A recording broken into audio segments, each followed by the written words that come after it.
Welcome and thank you for standing by. At this time, all attendees are in a listen-only mode. This webinar is being recorded and will be posted publicly. If you have any objections, you may disconnect at this time. Now, I'd like to turn the webinar over to Linda Lee. Linda, you may begin. Good afternoon, everyone. My name is Linda Lee, and I would like to welcome everyone to the Exploring Census Data webinar series, where we present data available from the Census Bureau by topics. Other features include the use of real-life examples, so you can see some applications of the data. You'll also have the opportunity to ask our subject matter experts questions throughout and after the presentation using the Q&A feature. This presentation is recorded and will be posted on the Census Academy in a few weeks. Now, our topical series has been around for several years. On this slide, we have included two links for you. The first one is to learn more about the series, and the second link is easy access to webinars that we have archived from previous years. Today, we will be looking at how you can use census data to guide business decisions. You'll learn about both business and demographic data available to help you with your research and make informed business decisions. Now, with that being said, we have three speakers from different programs that will be showcasing their data and demonstrating how you can use the data to help guide certain decisions. Up first is Ms. Rachel Butler. Rachel is a survey statistician specializing in economic indicator data from the business formation statistics. Rachel will be presenting statistics related to the initiation of business activity. She will also be using the retail industry to illustrate the data. You'll notice that all presenters today have included illustrations related to this industry to maintain a consistent stream. The data can, of course, be applied to other industries. Then next, we have Mr. John Kang. John is a survey statistician with extensive knowledge on business capital expenditures. John will be presenting on business spending for both new and used structures and equipment. Then we have Mr. Caleb Hopler. Caleb is a survey statistician with the American Community Survey. Caleb will be presenting on the demographic component related to today's topic and demonstrating how to access the data. Now, before we dive into today's session, please note that we are utilizing technology off-site, and we aim to provide you with the best experience possible. Should we experience any technical delays during our session, please utilize the chat feature to let us know of issues, and we will mitigate them as soon as possible. On today's agenda, we will start off with a brief section about the Census Bureau.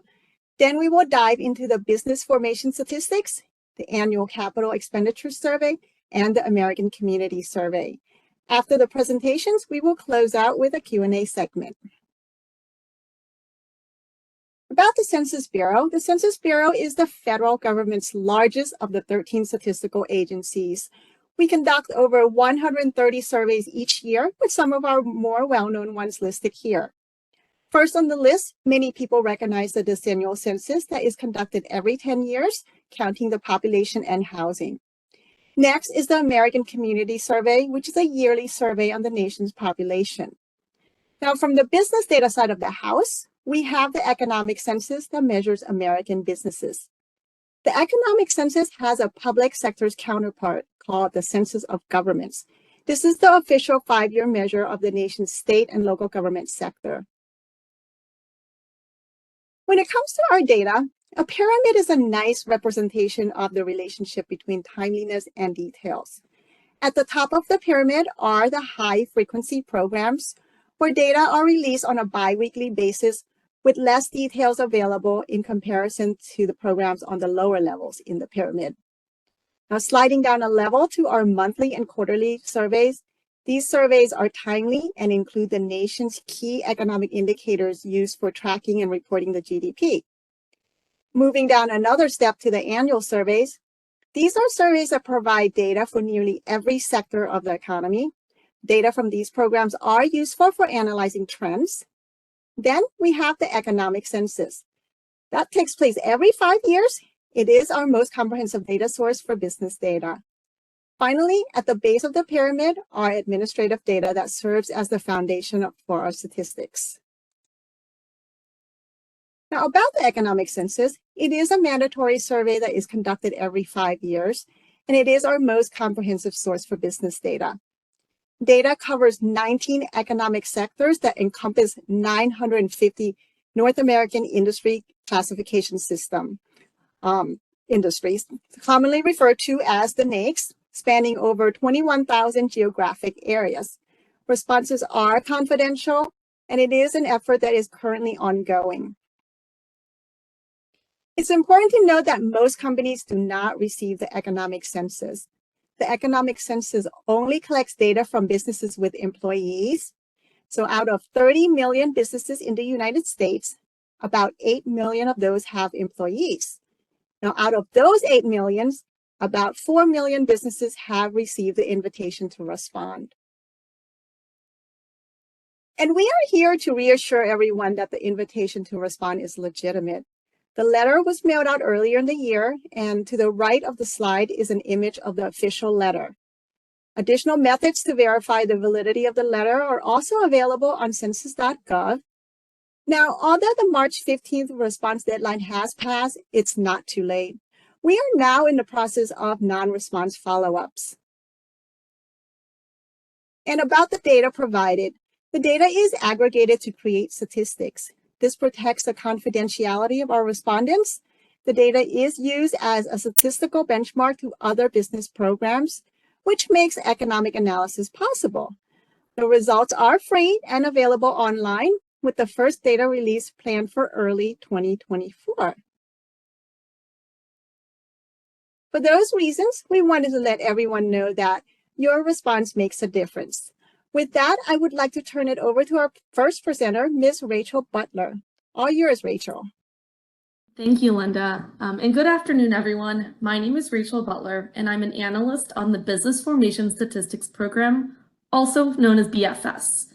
In today's presentation, I will provide a brief overview of the BFS program and cover the data that we offer. Then I will walk through an example using BFS data on the retail industry, highlighting some useful applications of our data. Next slide, please. Business formation statistics measure early-stage business activity and formations in the U.S. This program was developed in partnership and collaboration with economists from the Center of Economic Studies here at the Census Bureau, as well as the University of Notre Dame, the University of Maryland, the Federal Reserve Bank of Atlanta, and the Board of Governors, with research beginning in 2013. The BFS are derived from administrative data from the Internal Revenue Service, specifically applications filed for employer identification numbers, or EINs. Utilizing administrative data allows BFS to publish data with minimal lag time and at a high frequency, which is a key benefit of the program. For example, during the pandemic, we were able to rapidly adapt and publish application data on a weekly basis, but more on that later. Next slide, please.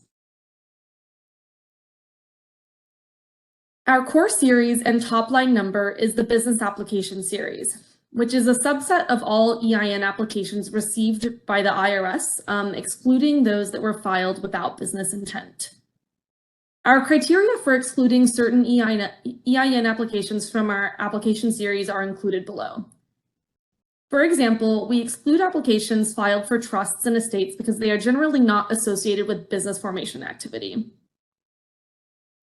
From this series, we create an additional 3 application series, which I will go over on the next slide. Next slide, please.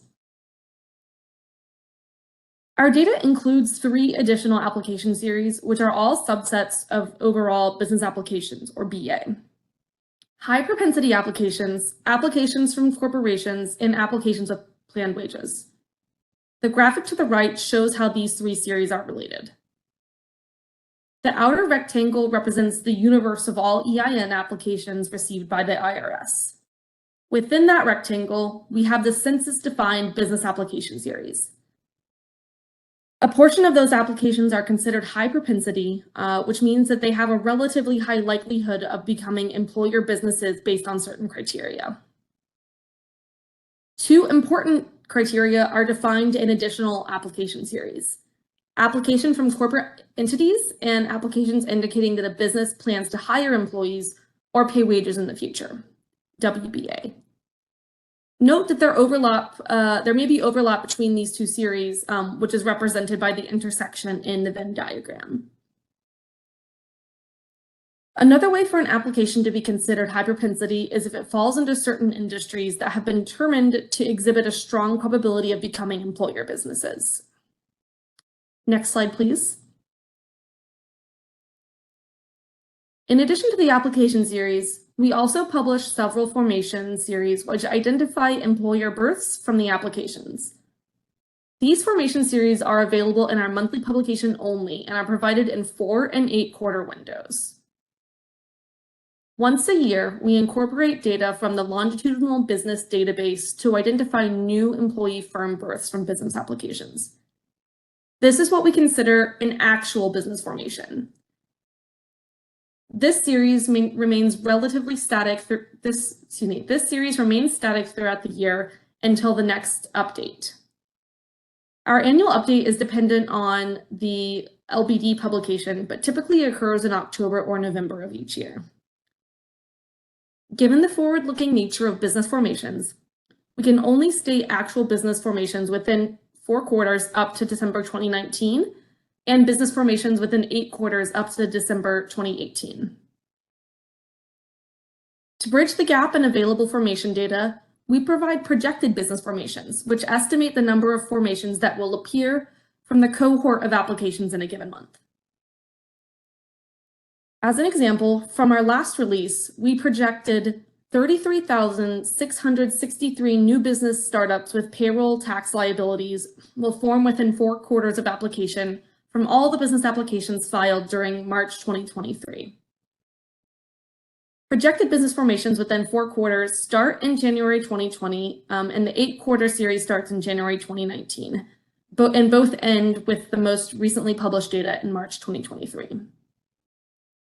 Our spliced formation series combines the actual formations with the projected formation series to provide a complete forward-looking and up-to-date time series.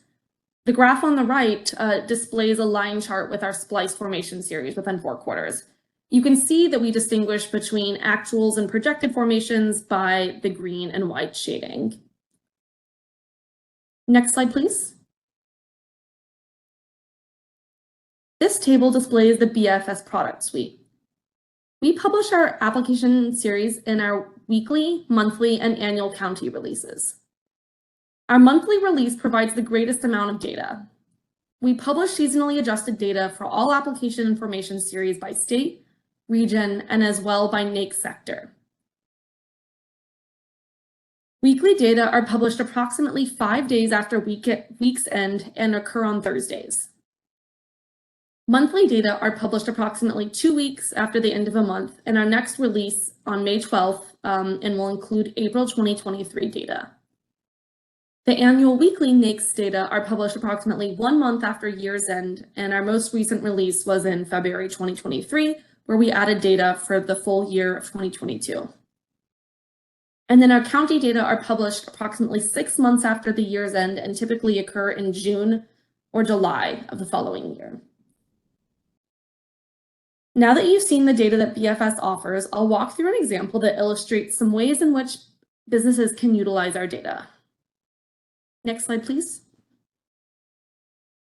For this example, we'll be highlighting the retail industry, which encompasses NAICS 44 and NAICS 45. The graph below shows 5 years of monthly business applications for the top 5 NAICS sectors. Retail, represented by the teal line, is the leading industry for business applications over the full time span. As you can see, retail business applications surged during the pandemic, beginning in mid-2020 and into 2021. Next, we'll drill down into applications within the retail sector. Next slide, please. This slide highlights one of the newest BFS products, Weekly Business Formation Statistics by NAICS Industry. This data was initially published as a one-time release during the pandemic in response to heightened demand for high-frequency data from researchers and policymakers. The data were so well received that our program began publishing the data on an annual basis.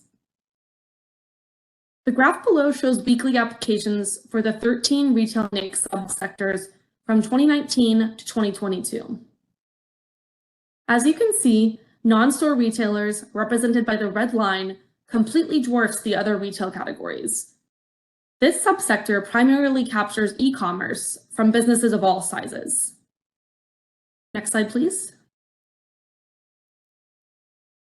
To provide you with an alternative view, this graph shows non-store retail's share of retail applications. Non-store retail comprises a majority of retail applications, but this trend became more pronounced during the pandemic. In week 28 of 2020, non-store retail accounted for over 78% of total retail business applications, the highest share in the entire time series. So the BFS data was important during the pandemic because it helped to tell a different story than the prevailing narrative. Despite general economic uncertainty, entrepreneurs actually saw opportunity. This data is especially valuable to new businesses because it provides timely information on entrepreneurial trends and more broadly on the economic climate for startups. Next slide, please. If you're interested in BFS data, you can access all the data included in this presentation on our website.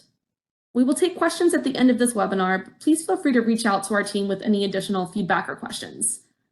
Thank you for tuning in, and I will now pass it over to my colleague John, who will talk about the annual capital expenditure survey. Hello, everyone. My name is John Kang, and I'm a service statistician in Capital Expenditure Branch, for short is a CEB, in Economic-Wide Division, EWD, at U.S. Census Bureau. I'm part of a team that produces the Annual Capital Expenditure Survey, ACES. Ayub Abdallah is also another survey statistician of ACS, joining us to answer any questions in the chat line.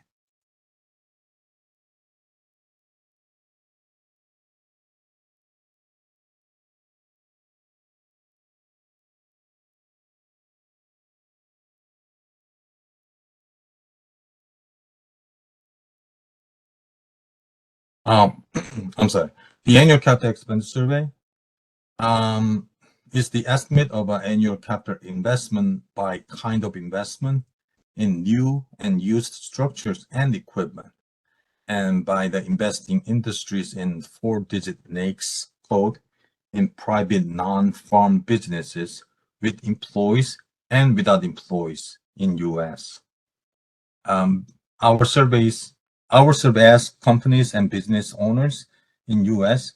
what they have purchased in the prior year to improve their business operation. We collect the capital expenditures from only domestic operation. We do not collect any expenses on regular maintenance or repairs. We do ask a little more detail on types of structures and equipment purchased every 5 years. However, we suspended that expansion this year due to 2022 economic census to reduce the burden on our respondents, which is one of our top priorities when we send any surveys to our respondents.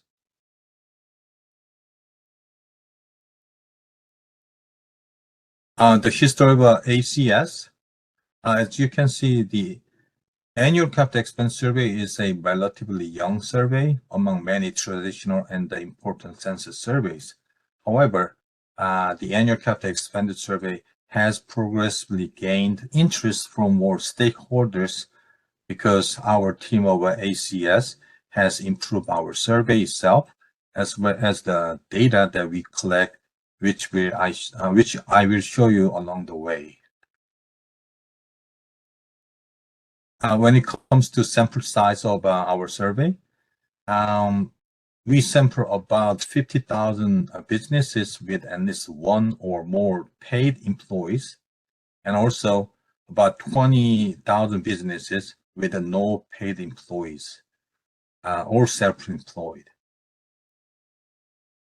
However, we do not collect any, I'm sorry, we do not collect any farm businesses because the Department of Agriculture already collects a similar data from them. When it comes to that 20,000 business with no paid employees or self-employed, different categories are self-employed persons such as doctors, lawyers, investors, accountants, or independent contractors like truckers, private duty nurses, construction contractors, or independent salespersons like cosmetic representatives, and also independent commission workers such as a real estate or like a life insurance salesperson. So we try to cover as many categories as possible. And normally large companies will be selected in the sample almost every year, and smaller companies will be selected less frequently. We do this in order to develop statistically reliable estimates representing the US economy. And hence it is important that you respond to the annual capital expenditure survey. There are various uses of annual capital expenditure publication by different industries.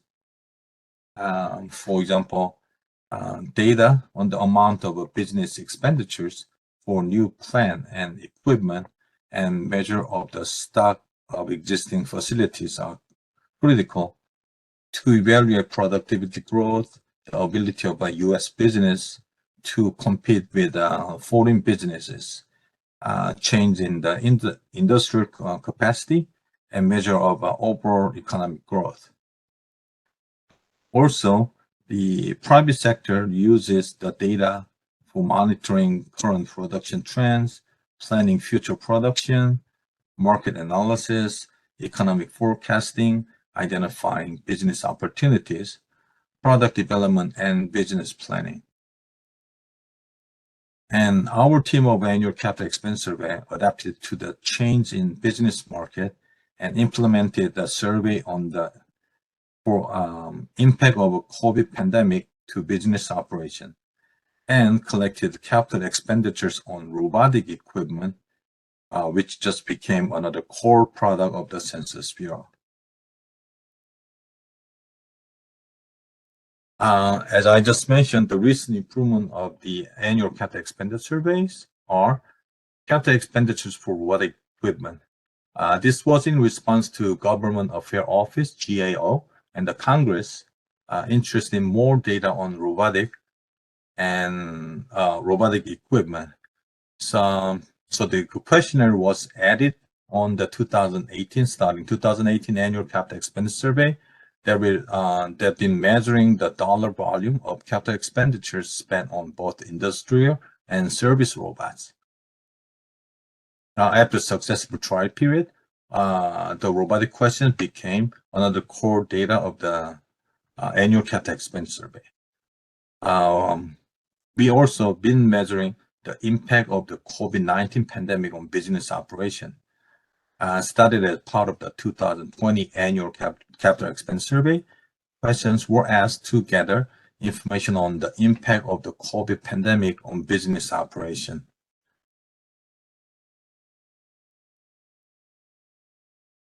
Another improvement was the integration of machine learning in the data collection instrument in our survey.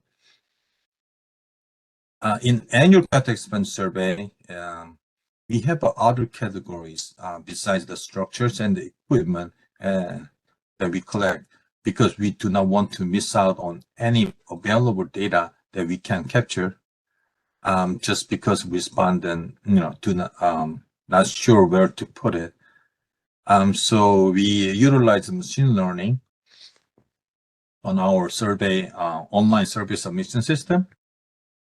So for any data placed in the other category, we provide respondents with a space to write in what the item is. Our team improved and implemented machine learning technology that will make a suggestion to the respondent whether the item should be Item placed in other should be placed in structures or equipment, or leave it as is for the further review. So for example, if you have interest in the retail trade industry, you can use some of these.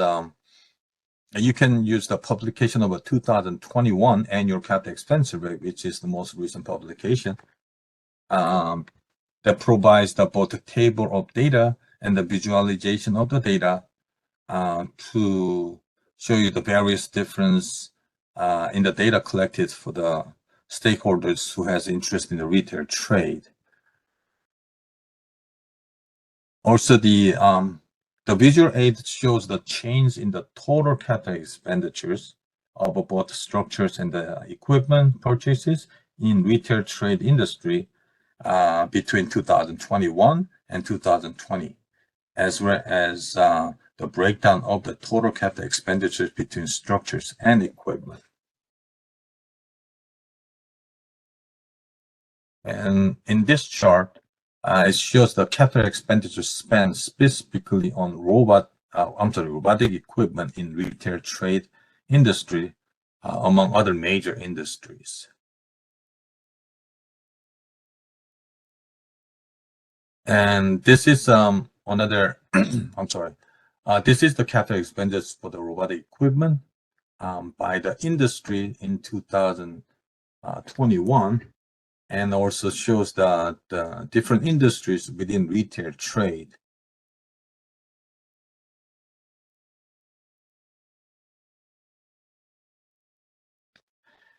And also you can see the retail trade industries, how their total capital expenditures measures against other industries in annual capital expenditure survey.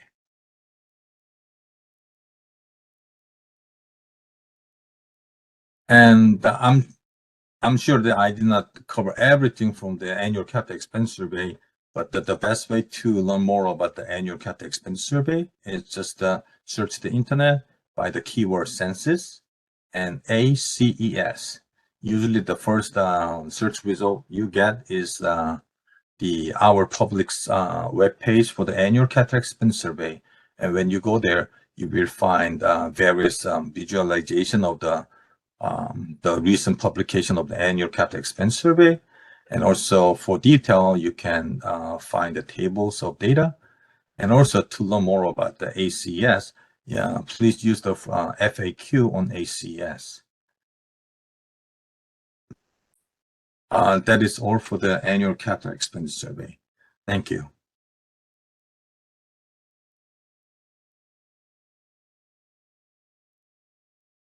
Thank you very much, John. Yes, my name is Caleb Hopler, and I am a representative here, survey statistician in the American Community Survey Office for the ACS, not to be confused with the ACES, but I am with the American Community Survey, ACS.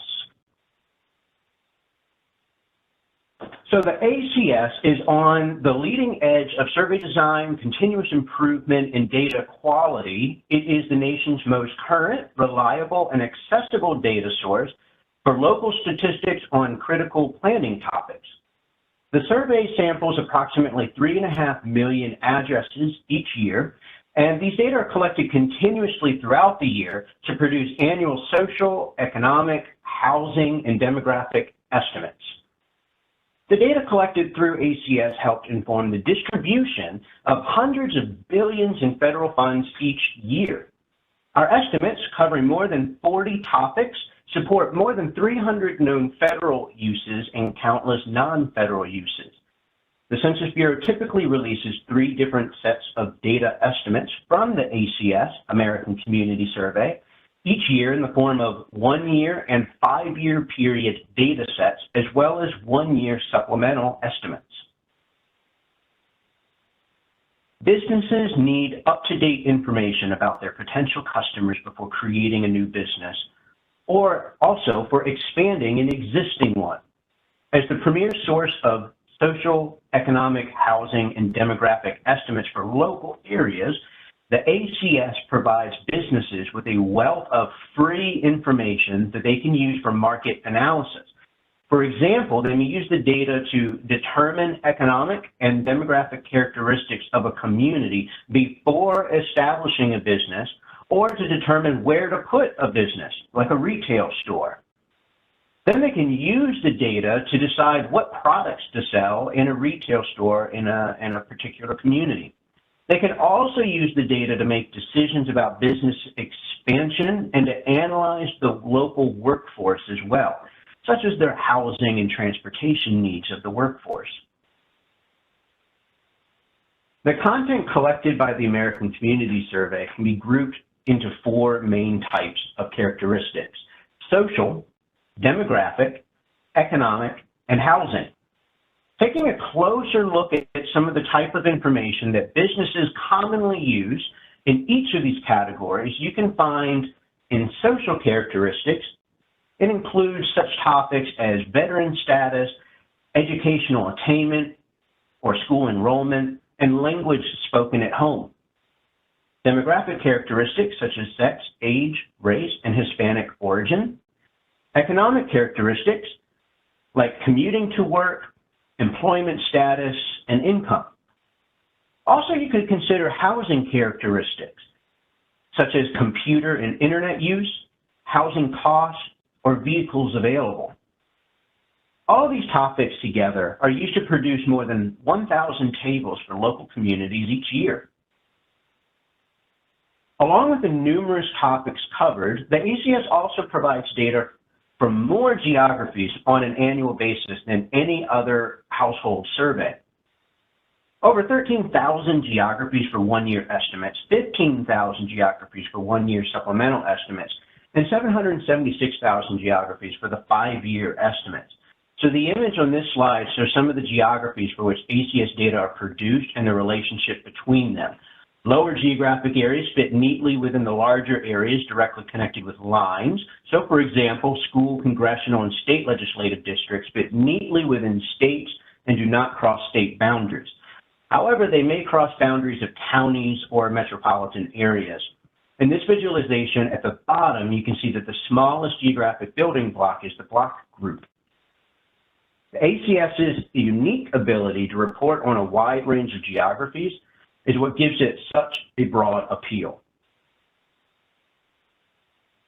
Catering to a variety of data users with unique needs, we have a variety of data access tools. Here's a list of a few of those tools that are greatly beneficial to many different businesses. First, you have QuickBacks, and QuickBacks provides selected statistics for all states and counties and for cities and towns with a population of 5,000 or more using the ACS, but also has other Census Bureau data sets as well, such as Population Estimates Program, the Decennial Census, County Business Patterns, and more. My Tribal Area gives you quick and easy access to selected ACS statistics for tribal areas. On the Map for Emergency Management provides data for disasters, natural hazards, and weather events using the ACS, as well as other Census Bureau data sets as well. You also have Census Business Builder, which provides selected demographic data from the ACS and economic data from the Census Bureau to help users start or grow a business, or also just to simply understand the business landscape for their region. Data.census.gov is the Census Bureau's main data dissemination platform to access Census Bureau statistics. We also have TIGERline shapefiles with selected demographic data. So TIGER stands for Topologically Integrated Geographic Encoding and Referencing shapefiles, and these are available pre-joined with ACS 5-year estimates, which contain selected demographic and economic data in geodatabase format. I also want to highlight our Application Programming Interface, or API, because this lets developers create custom apps to reach new users and also makes key demographic and socioeconomic and housing statistics more accessible than ever before. All of these data tools are available from census.gov. So if you follow the link at the bottom of the slide here, you can see the comprehensive list of census tools and apps. So I just went over a handful of them, and I do want to pinpoint 3 of these tools here. So I want to do a quick live demo here. And first of all, I'm going to highlight QuickFacts, then I will move over into data.census.gov, and finally I'm going to end off with Census Business Builder. So if I switch gears here and go online, and now I am here in QuickFacts. So what I have here is a variety of facts that's kind of neatly laid out on the table base here, and you can see estimates on the population for age and sex in different categories, race and Hispanic origin, housing, computer and internet use, economy, businesses, geographic data, and more. So when you first come to this, it's going to set it up with United States.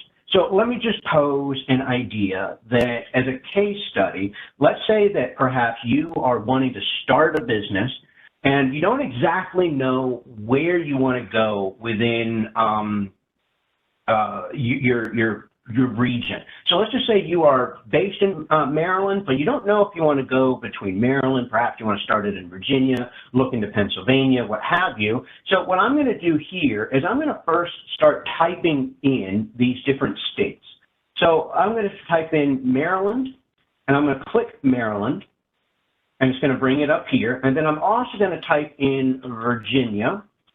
And for the sake of time, I'm only going to limit to 2 different geographies, but I could keep adding more in to kind of compare and contrast between the 2. So I can see the different states. I could also compare to the national data if I wanted to, but since I'm just looking at states right now, I'm going to exit out United States and just go between Virginia and Maryland. So if I'm wanting to open up a retail store, that's going to be my business, and perhaps the type of products that I want to sell is a clothing retail store. Maybe it's a little bit for a younger crowd, and that also may be conducive that I can start hiring high schoolers or young college students to be able to work in these stores, and then they can wear these products as a little bit of a marketing ploy. So if I'm thinking in that terms, then I'm going to want to pay attention to the age and sex category. Let's look here at the persons under 18 years old. If the majority of my products are going to be sold to people in this category. So what I can see here is that 21.8% of the population of Virginia are under 18 years old versus in Maryland is a 22.1%. So not a huge difference, but definitely it's a slight difference. And if I was already located in Maryland, then that might be attractive enough of a difference for me to choose Maryland. So now, okay, where in Maryland am I going to put this in my business? So let me exit out Virginia. I don't want to go with Maryland. And then I can go down any other geography, county, city, town, or zip code. For now, I'm just going to type in 2 different counties. So let's say I am considering Howard County, Maryland. Make sure you choose the Maryland option. And then a different one, I'm going to choose Montgomery County, Maryland. A lot of different options here. And I have found it. Okay. So likewise, I can check for the persons under 18 category. I see that Howard County is a little bit higher, the 24.1% versus 22.9%. I could also consider many different data topics as well if I wanted to. But for now, let's just say, okay, I'm choosing Howard County. I'm going to exit out these other geographies. I don't have to though, but I could look at the different views of QuickFacts. So right now I'm on the table, but I could look at this as a map. I could also look at this as a chart, or I could see it as a dashboard, which kind of puts all of these different views into one page, which is really nice to make your decisions. So like when I click on dashboard, I'm going to have to choose one geography to highlight, but I'm going to highlight the Howard County, Maryland. And once when this loads up, it may take a second or 2 to load because it's putting a lot of data together for you. But now I can see, like I mentioned, all of the different viewpoints. I have the table, I have the map, and then under here I have the chart. And then scrolling down, I can see some notes here. So if I were to click on the data consideration that I'm looking at, I just click that, and you can see that it popped up over here. And so what happens here is that now all of the different, like the chart and then the map is going to look at this data, and I can compare and contrast versus the other areas, or if I just simply scroll down and take a look, I can see that the other counties in Maryland, alphabetically here, beneath my selected geography, I can look quickly to see if there are any others that are at a better percentage or a type of percentage that I'm looking at. But I see that Howard County is among the top, if not the top, in the category that I've selected. So I'm pretty confident that I want to open up my store somewhere in Howard County. I could keep going into cities or towns, but I also know that this tool is limited to 5,000 or more in population. So what if a town has less than 5,000? So what I'm going to want to do now, also to see way much more statistics, I'm going to choose to go into data.census.gov. Here, I'm going to be able to access all of the American Community Survey type data, which may be more than I need, but at least it will give me everything that I could use to consider where exactly to place my business. And then also different considerations in terms of my target market or my workforce. So I could make different searches here. I could start typing in Howard County and take a look at the profile that comes up by clicking on it. But instead, what I'm going to do is highlight advanced search, and then I'm going to go over here and choose my filters. So I'm going to go into geography, and first I'm going to highlight the county. So I clicked on county, and then now I got to define the state. So I'm going to click Maryland. Now I'm going to find Howard County, and I've clicked that. Now I want to go over into topics, and let's just say I'm interested in employment type information, and maybe I want to look at commuting. Okay, so once I've clicked commuting, I'm going to go ahead and search. It's going to bring up some statistics here. I'm going to click tables right up here, as you can see, and this is going to get me the whole list of the tables. And now I can start looking at the commuting data for this county with all of the different considerations as well. What's nice with this table in SO801, S meaning it's a subject table, so it's focusing on the subject of commuting, and it goes by sex.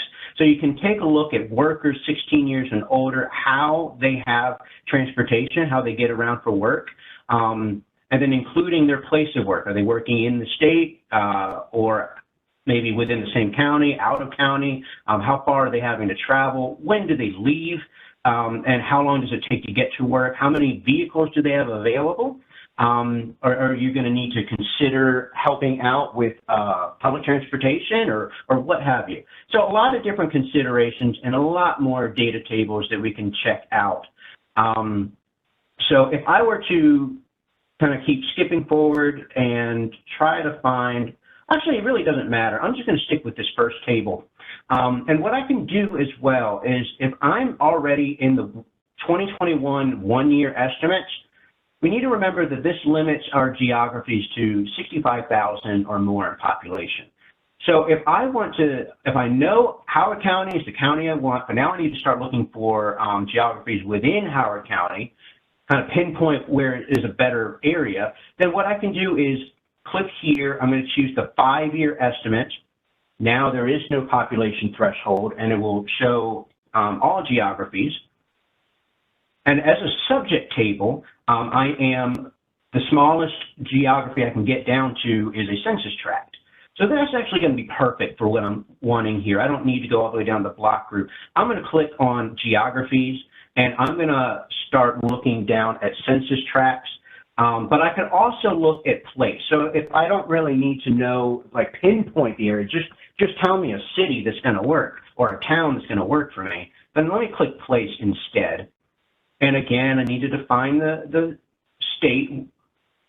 And now I can see all places in Maryland, and these are going to give me a whole list of places in Maryland, but I want it within Howard County. So here I'm clicking within other geographies, click county. I'm going to scroll down until I see Howard County, and I see all of my different options right here. So I could choose Columbia, I could choose Ellicott City, Ilchester, Savage, Maryland, and keep going if I wanted, but for sake of time, I'll just click those. I'm going to exit out. It's going to load for a minute, and here we have still the Howard County, but if I were to scroll over to the right on the horizontal bar, you know what, let me click these arrows so I expand the table, and now I can start seeing by city, by place, the Columbia, the Ellicott City, Ilchester, and so on. And so I could keep looking at all the data to drill down what's the best area for me to place my new retail store. And just to quickly highlight as well, if I were to go over to Census Business Builder, this is a great tool that basically marries the ACS data and the data throughout all of the different economic programs that we have at the Census Bureau. So I can look by state, metro area, county, city, town, zip code, and tract level. Gives you a little bit more geographies than the quick facts, and it also does a nice highlight. So if I wanted to do, let's just say Ellicott City, Maryland,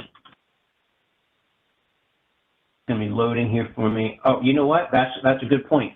So when I click Ellicott City, I have state highlight. I need to click on something else. So instead, let me just type in, that's grayed out. So let me click county for right now. I'm going to type in Howard County. I think these are grayed out because I'm zoomed out way too far. But if I click Howard County, it's going to zoom in on that county for me. And now, because I'm zoomed in a lot more, I can also see that I can click these other options. So if I click on city town, now I can type in Ellicott City, Maryland, click this, and it's going to zoom in on that area, that CDP, Ellicott City, minimize that, and I can take a look, color coding. I can compare this area with Catonsville, with Woodlawn, with Arbutus, Elkridge, Columbia that I considered earlier. Columbia is also within the Howard County. And so you can just keep going into other zip code or census tracts to find the best area for your store. Okay, so I'm going to switch gears and go back into the presentation for the sake of time. But I hope that was helpful for you to kind of take a look at how you can utilize these data to help you define your business and your plan of action.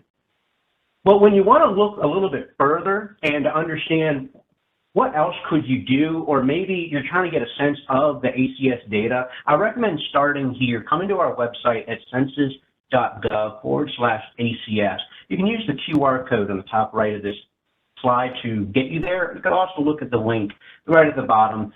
Here you're going to see a lot of walkthroughs, technical documentation, handbooks, and other guidance materials that we have posted and published to help data users such as yourself to be able to utilize our data effectively. So we do invite you to stay in touch by telling us how you use data from the American Community Survey. So for example, if you or your organization has used the ACS to make an important decision, or if you are building a business, you've already built a business, you're expanding your business, whatever business decision you've done utilizing ACS data, we invite you to please go to the links at the bottom of the slide here. One link, the top link, is going to bring you to a portal that you can input your story, and it will send it to us, and we would love to work with you to publish this story onto our website. It's not only great to show how ACS data is, how valuable it is, but it also kind of gives other data users ideas on, hey, this usage of ACS data worked for this person, maybe it can work for me as well.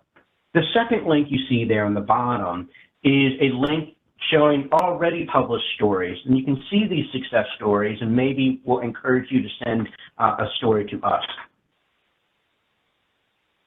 I also want to inform you real quick that there is a group specifically for users of American Community Survey data, and this group is known simply as the ACS Data Users Group. The purpose of the ACS Data Users Group is to improve understanding of the value and utility of ACS data, as well as to promote information sharing among data users about key ACS data uses, data issues, and data applications. The ACS Data Users Group includes a users group website, an online community with over 4,000 members. The website contains information such as previous conference presentations and archived webinars. This online community is a site where members can share messages, share materials, and share announcements related to the ACS. And Census Bureau staff, like myself, are also members, and we do share program updates here. We also host ACS Data Users Conferences, typically every 2 years, in order to provide an opportunity for ACS data users and Census Bureau staff to showcase their work and exchange information about experiences using ACS data.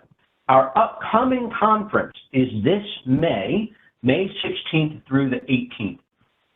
The first day, May 16th, is hybrid with an option to attend in person or attend virtually. Attend virtually by viewing live streamed content. The remaining 2 days of the conference will be completely virtual. All data user conferences are free and open to the public, and information is posted in advance, posted right now, on the Data Users Group website. Membership is free and open to all interested ACS data users.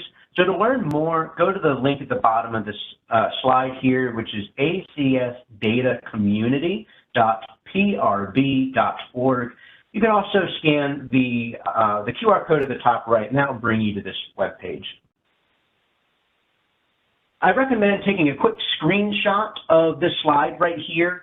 So if you take a screenshot, this will just help you with coming back to this information later. Our website, census.gov/ACS. If you have any questions that were not answered today in the Q&R chat or perhaps later on, feel free to reach out to us. You can reach us by email at acso.users.support@census.gov or call the number here you see on the screen under the Census Customer Service Center as well. And to receive updates on the American Community Survey, you can sign up for email alerts through GovDelivery on this on the highlighted blue text on the top right. Follow us on social media at #ACSData. And to know how to source us when you're utilizing ACS products and data, please source us in the manner that you see here on this page. I'm now going to advance and switch over to Linda Lee to close out this webinar. Thank you, Linda.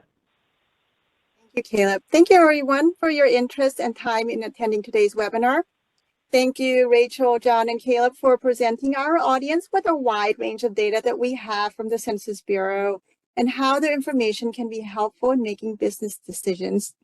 Now, today we featured 3 surveys that can help you make business decisions.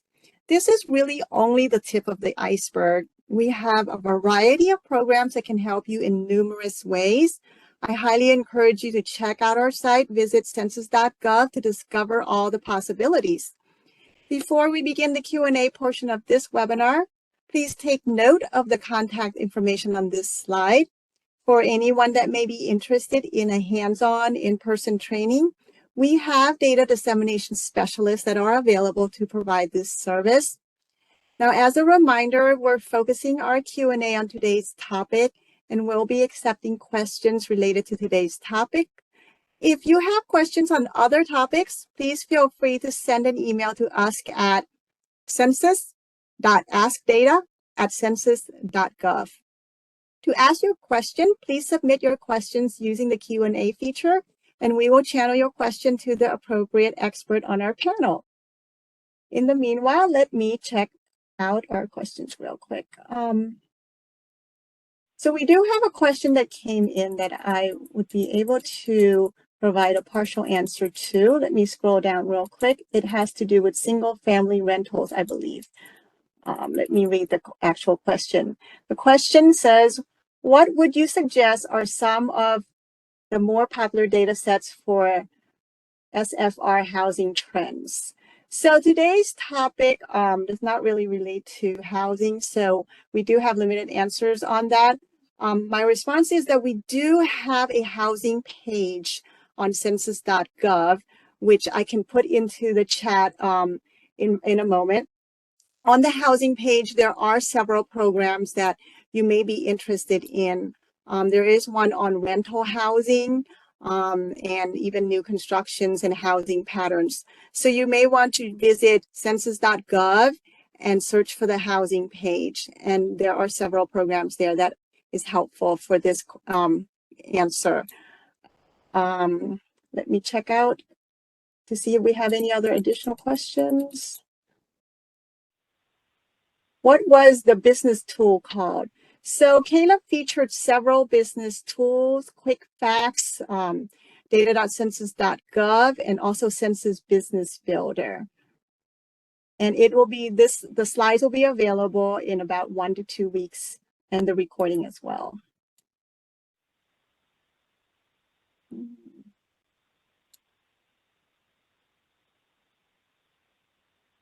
Okay, we do have a question, and this one is directed for Caleb. It's asking, and are all those items available on the economic census and ACS? Linda, I didn't quite hear everything. You asked what about the economic census and the ACS? I believe this is referring to items that you had demonstrated. They're asking, sure, yes. Yeah, the items that I demonstrated are specifically for the ACS. So I was not talking about other programs per se. Some of the data programs, data tools rather, that I showcase, such as QuickFacts, data.census.gov, and Census Business Builder, they do showcase data from other programs as well, such as the economic census. So, but when I was on, for example, my data topics, like all of the different subjects, the 40+ subjects that ACS showcases data for, that is only for the ACS. Not to say that there's not crossover with some subjects that the economic census may cover, but since we are a household survey, our data is going to be highlighting data by the household, not by a business location. Thank you, Caleb. Hold on 1 second. I am having a little difficulty with the Q&A panel. Apologize, everyone. Okay, we do have a question for John and AU. It is, do you think that annual capital investments, annual business income, or area median income, I do apologize, this Q&A is acting a little unusual, and it's taking the questions away. Hold on.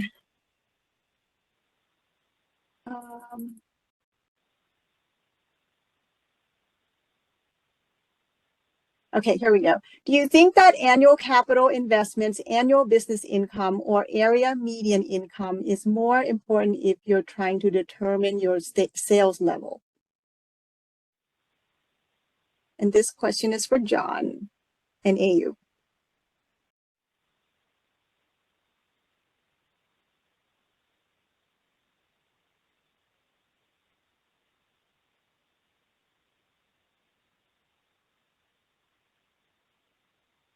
Oh, I'm trying to see the question again. I'm sorry, just a minute. Or would you repeat the question one more time? Sure. I don't see in the Q&A. Oh, I understand. The Q&A is skipping sometimes. Do you think that annual capital investments, annual business income, or area median income is more important if you're trying to determine your sales level?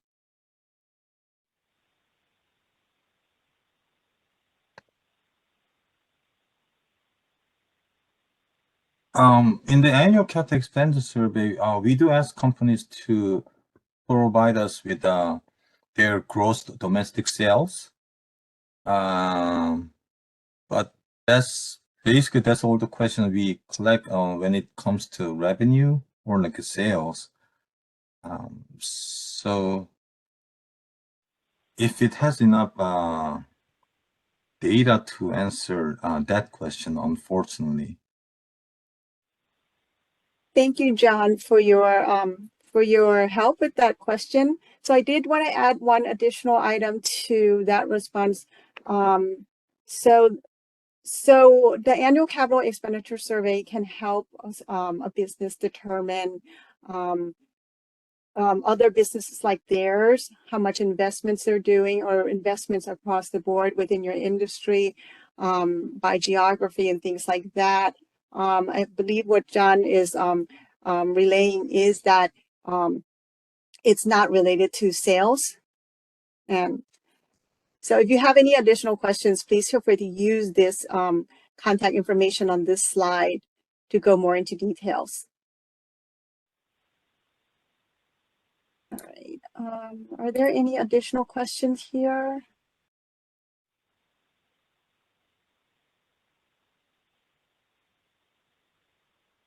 All right. So in the interest of time, we would like to go ahead and let you know that if you're looking for data, there is a tool that is called the Census Survey Explorer. This is available for anyone that's looking for data and not sure where to begin. All you simply have to do is type in the word Census Survey Explorer, and you'll be able to find this tool. Once you're in the tool, you'll be able to select filters, and you'll receive a list of all the different surveys that we have that has the filters and the criteria that you've selected, so you can find our data that way. And right now, at this moment, I would like to express our thanks to everyone again for attending today's webinar. And now I would like to turn it back over to our facilitator, Greg. Thank you. Thank you, Linda. And this concludes today's webinar. Thank you for your participation. You may disconnect at this time.